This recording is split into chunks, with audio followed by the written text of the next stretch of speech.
Joining me now is Dr. Katharine Hayhoe, one of the most well-known climate change communicators in the industry.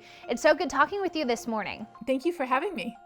Dr. Hayhoe, when it comes to solutions for slowing down or mitigating climate change, what are some things we can do?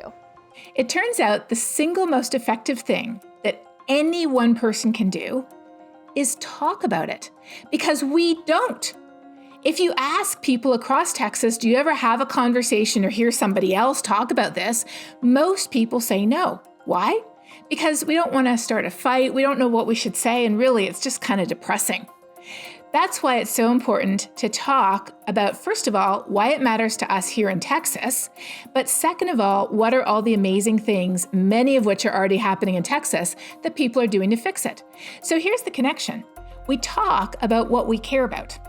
And if we never talk about climate change, how it affects us and what we can do to fix it, why would we care? And if we don't care, why would we ever want to fix it? Now, when it comes to government policy, is there anything as a climate scientist you think we should be focused on? I always look for, and I try to tell people about, bipartisan solutions. Solutions that make sense for people across the aisle.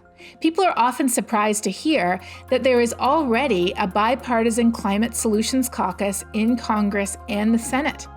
That there are organizations like the Climate Leadership Council that support putting a price on carbon, which is a free market mechanism, and it can actually grow the economy.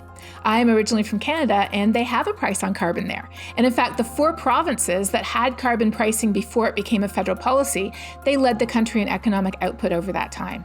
So there's a lot of different ways that we can fix climate change that save energy, save money, grow jobs, and help us right here in Texas. And I think bringing everybody to the table is going to be really important to get robust solutions that people can agree on moving forward.